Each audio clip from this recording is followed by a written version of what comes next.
đi dịu dàng rồi giống cô gái thôn nữ xem nào. Ui. Nhẹ nhẹ đi chậm chậm nữa. Đi chậm chậm nhìn lên trên này nữa.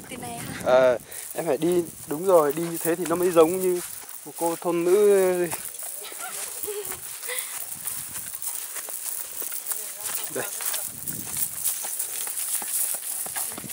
Em giả vờ như kiểu là dịu dàng rồi ấy xem mà. Dịu bằng mắt.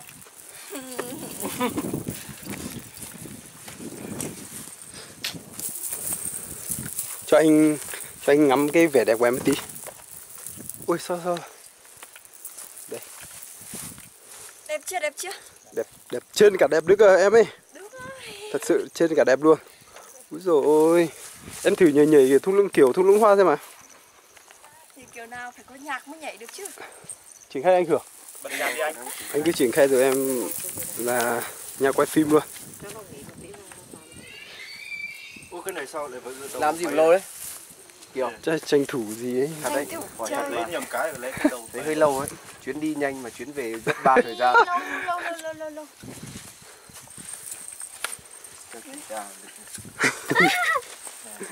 Đâu anh phải kiểm tra hơn Kiều xem mà.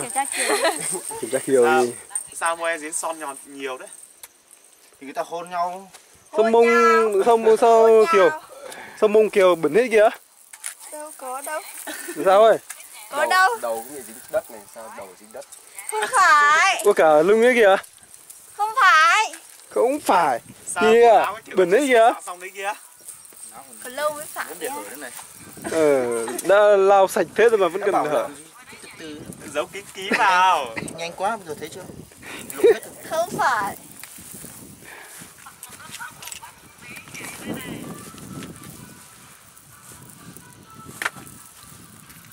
Làm được được. Bây giờ xem làm sao. Còn từ này thôi. Có đủ không? Không đủ anh chạy ra quán ra bác Hàm Bua thì bắt đi.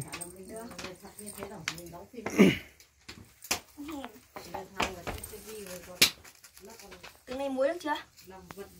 Chưa. Nhiều thế.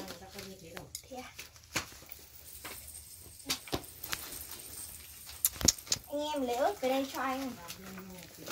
Các baby. Tí thì chết.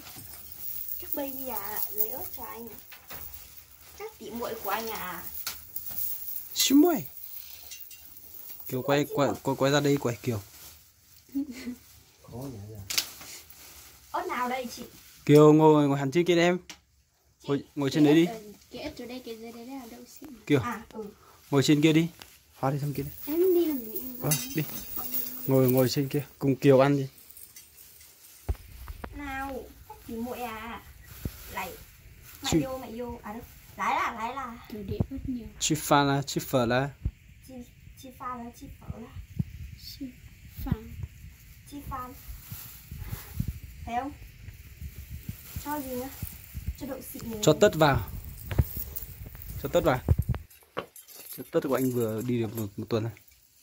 Có một tuần bộ. Chưa lên men. Chưa cho được. Lái là. Triển đi anh Hưởng. Cứ triển đi rồi em bắt đầu luôn. Nghe 4 rưỡi rồi. Ăn đi em, ăn nhanh. Phát hết luôn nhá. Đếm xem là mấy giây em ăn hết cái này nhá. Xôi ơi.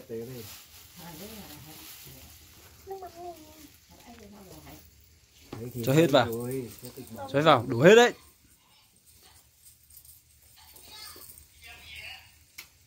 Kìa. Rồi. Ông muốn đổ thêm nước này nhá. Đổ thêm cái nước này nha. Rồi ăn đi, hỏi nhiều. Con nước nhiều lắm rồi ăn không ngon luôn. Thế à? Alo. Ngon chưa? Đi. Ngon. Các bác có ai ăn không? Bây giờ đi bón mỗi người một miếng xem phở em làm rất là ngon.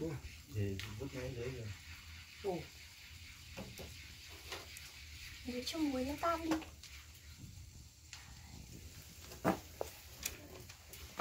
Nhìn bát phở ngon thế.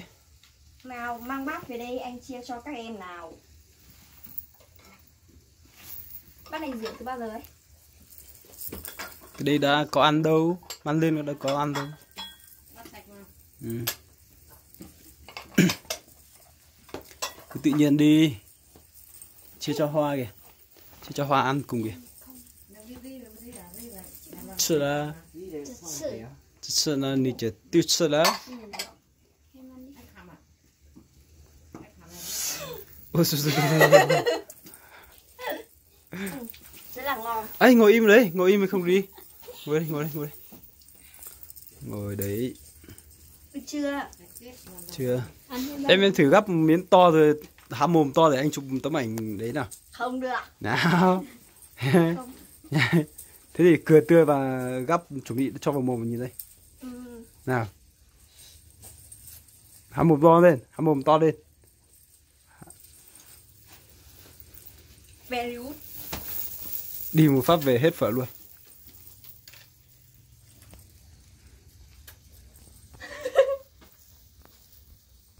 Lấy ra. Chưa phở là. Ăn đi Hoa. Lấy ra, tỉnh ngủ chưa? No rồi à? Ăn no rồi à?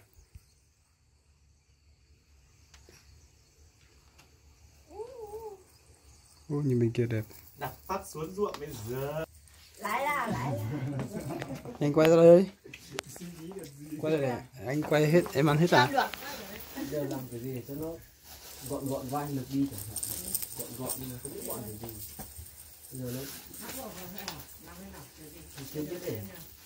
Ăn thì để chen. Chen đi. Đây nó mềm ăn. Lên đây cũng thích nhau một tí rồi. Đây. Anh chụp tấm ảnh làm hình nền nào. Anh được đi về, Kiều. mẹ lại nói với Kiều bảo là Hoa nữa. Gắp miếng to đi. đơn giản thôi, không phải anh được có phải như nào đâu. Đúng không? Mày Làm hình đi. Nào. Mày ăn cơm xong mày cũng đàng hoàng đi. Cứ đưa nào. Gắp to miếng ấy to vào. Đúng rồi, sao lại gắp làm gì? Nào, thế chụp nhá. Tinh Hoa cười đấy.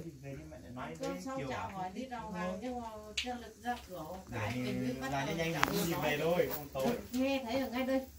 Đừng dạo vừa nghe thấy thôi. Không sao, cái trượt tối.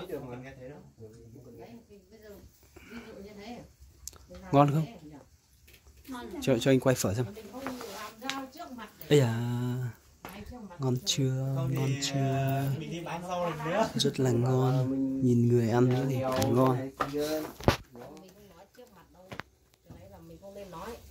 Không thấy đâu. Chê mà nhà giàu thì có làm sao đâu mà, đúng không? Thì mà nói nhà giàu thế còn không được nữa. Cái gì? Ví dụ bảo là thằng đấy nó công tử nhà giàu, mình nhà nghèo thì con phải ăn đi Kiều. Biết. Kiều. Mẹ là mẹ. Ăn đi. Rồi. Không. Sao? Em chiều nha. Thế không sao đâu. Lúc mà em với nó cãi nhau xong rồi nó cứ cãi em sai bé này. Lúc sau bé thế điều vào đúng không? Thì coi như mày cũng về nhà mày vẫn cứ lịch sự đi. Một đứa ngửa ngang thế này xong rồi hút thuốc thế này thì ai làm được? Không, vẫn kiểu lịch sự thôi, nhưng mà kiểu là mẹ nói thế, suy nghĩ của mẹ là mẹ sợ là lại đi lấy thì sao, sợ sao phải xảy ra chuyện cái kiểu thì người giàu nó lại bỏ được một phát cái kiểu như mình cũng như kiểu mình xem phim đấy. Kiều. Thế thôi, đơn giản thế thôi. Nhìn lên tí. Không, bác cứ cho cái kiểu đấy. Yeah.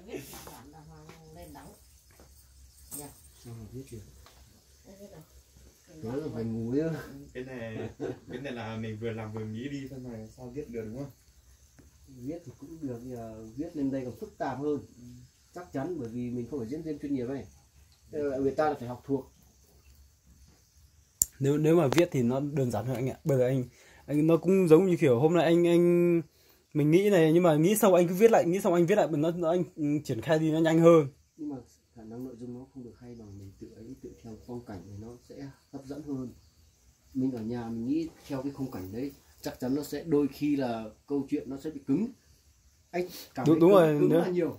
Nếu mà như em thì phải viết như kiểu mình diễn như của em là phải viết trước. Còn nếu mà mình cứ làm như như này cũng được, tức là lúc đấy thì mình nghĩ ra cái gì mình làm cái đấy luôn ấy. Còn nếu mà mình muốn là làm một ngày mình phải làm được cái này cái kia luôn, thì mình phải theo cái trình tự như nào thì mình phải viết luôn, thì lúc đấy mình chỉ cần làm thôi, không cần phải nghĩ nữa, chỉ cần cứ xem cái đấy mà làm thôi, như thế. Diễn thôi. Ăn đi Kiều, ăn đi nhanh để diễn à?